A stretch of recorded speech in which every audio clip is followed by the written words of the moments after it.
꼬마 꼼생 친구들 한 주간도 잘 지냈나요? 지난 한 주간에는 코로나 확진자가 다시 많이 늘어났다는 안타까운 소식을 들었어요. 이런 때일수록 야외에서는 마스크 잘 쓰고 집 들어오면 손 잘 씻고 그리고 주일에는 예배 자리를 꼭 지키는 여러분이 되기를 축복합니다. 우리는 지난주에 예수님의 제자가 된 한 사람에 대해서 살펴봤어요. 누군지 기억나는 친구? 있겠지만 잘 기억나지 않는 여러분들을 위해서 힌트를 주겠습니다. 이 사람은 물고기를 잡는 어부였습니다. 그래서 예수님께서 이 사람을 제자로 부르실 때 내가 너를 사람을 낚는 어부가 되게 하겠다라고 말씀하셨죠. 이 제자는 누구였죠? 네, 맞아요. 베드로입니다. 목사님이 힌트도 말하기 전에 베드로요! 하고 말한 친구들 정말 똑똑한 친구들입니다. 축복합니다. 오늘은 사람을 낚는 제자, 예수님의 제자 베드로가 경험한 이야기예요. 여러분, 베드로는 예수님의 뭐라고 했죠? 부하? 노예? 아니죠. 제자라고 했습니다. 그렇다면 제자는 어떤 사람을 뜻하는 것일까요? 제자는 바로 스승의 가르침을 따르고 전하는 사람이에요. 그렇다면 예수님의 제자인 베드로는 어떤 사람이었을까요? 바로 예수님의 가르침을 따르고 전하는 사람이 바로 예수님의 제자 베드로였습니다. 예수님은 부활후 승천하시면서 땅끝까지 복음을 전파하라는 명령을 하셨어요. 가르치셨어요. 그래서 베드로는 예수님의 가르침에 따라 이곳 저곳을 다니면서 복음을 전했어요. 그러다가 오늘 본문에 등장하는 한 사람을 만났습니다. 어떤 사람이었을까요? 오늘 본문 2절 말씀을 같이 볼게요. 나면서 못 걷게 된 이를 사람들이 메고 오니 이는 성전에 들어가는 사람들에게 구걸하기 위하여 날마다 미문이라는 성전문에 두는 자라. 아멘. 베드로가 만났던 한 사람은 태어나면서부터 걷지 못했던 사람이었어요. 걷지 못했기 때문에 의도할 수 없었고, 그래서 그가 살아남기 위한 방법은 성전 앞에 앉아서 구걸하는 것이었어요. 그런데 이 구걸도 혼자서 하러 올 수가 없었어요. 왜냐하면 걸을 수가 없었으니까요. 그래서 사람들이 왔다 갔다 하는 곳으로 다른 이들이 데려다 줘야만 구걸을 해서 먹고 살 수가 있었습니다. 참 안타깝고 불쌍한 사람이었죠. 그런데 이 사람을 베드로가 만났어요. 구걸하던 자였으니까 베드로에게도 아주 불쌍한 표정을 지으면서 이렇게 얘기했어요. 한 푼만 주세요. 걸을 수가 없어서 일을 할 수가 없습니다. 너무도 배가 고프니까 한 푼만 도와주세요 라고 베드로에게 구걸했습니다. 베드로는 구걸하는 그 사람의 모습을 물끄러미 쳐다봤어요. 그리고 그에게 다음과 같이 말했습니다. 은과 금은 내게 없지만 내게 있는 것을 그대에게 주니 나사렛 예수 그리스도 이름으로 일어나 걸으시오. 이 말을 마친 후 베드로는 구걸하던 사람의 손을 잡아서 일으켰어요. 그러자 태어나면서부터 걷지도 못하고 서지도 못했던 그가 벌떡 일어났어요. 여러분, 내가 정말로 너무도 바라고 바라던 일이 일어났을 때 기분이 어떨까요? 하늘을 날아갈 듯이 기쁘고 막 폴짝폴짝 뛰고 싶지 않나요? 구걸하던 사람이 그랬어요.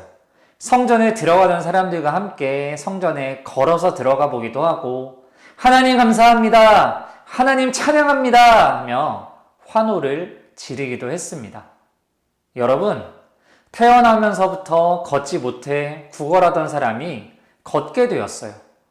어떻게 이런 일이 가능했죠? 첨단 의료기술로? 아바타 생성으로? 돈으로? 힘으로? 아니요. 베드로가 예수님의 명령에 따라 말씀에 의지해 복음을 전했기 때문이었어요. 베드로는 땅끝까지 복음을 전파하라는 예수님의 명령에 따라 말씀에 의지하여 담대하게 복음을 전했어요. 그랬더니 걷지 못했던 자가 걷게 되었고 그가 하나님을 찬송하고 다른 사람들에게 하나님을 전하는 자가 되었습니다. 여러분, 오늘 설교의 제목이 예수님의 제자란이에요. 예수님의 제자란 어떤 사람일까요? 첫 번째로 예수님의 제자는 믿음을 가진 사람이에요. 어떤 믿음? 하나님이 나의 인도자이심을, 하나님이 나와 항상 함께 하시는 분이라는 믿음을 가진 자가 바로 예수님의 제자입니다. 베드로도 한때는 예수님을 부인하기도 했어요. 3번이나 부인하기도 했습니다. 하지만 그런 어려움의 시간들을 겪으면서 더욱 믿음이 굳건한 자가 되어 믿음을 가진 예수님의 제자가 되었죠. 예수님의 제자는 두 번째로 하나님께 묻는 사람이에요.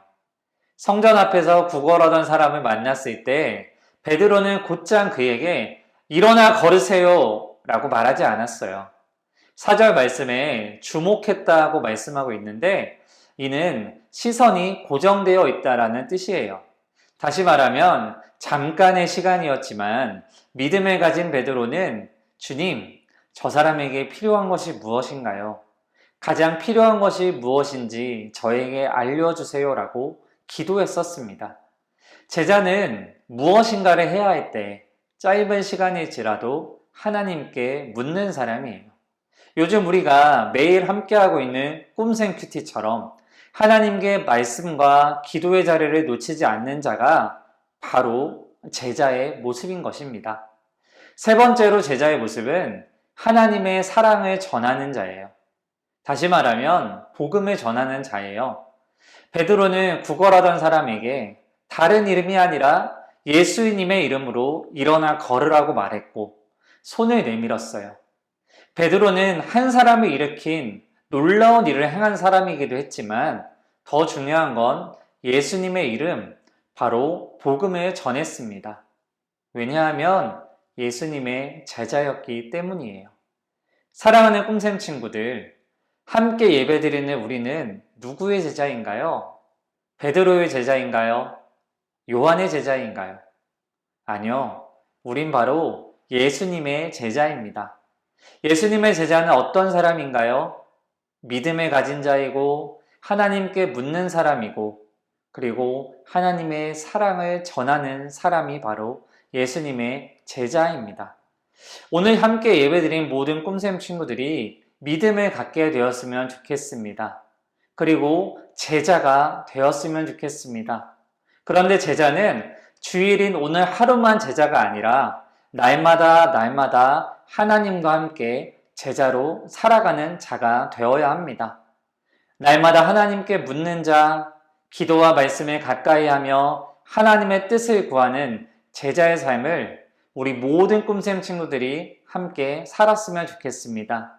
그리하여서 무엇보다 하나님의 사랑을 전하는 자, 전도하는 자, 예수님의 참된 제자로 성장하는 여러분 모두가 되기를 주님의 이름으로 축복합니다. 함께 기도하겠습니다.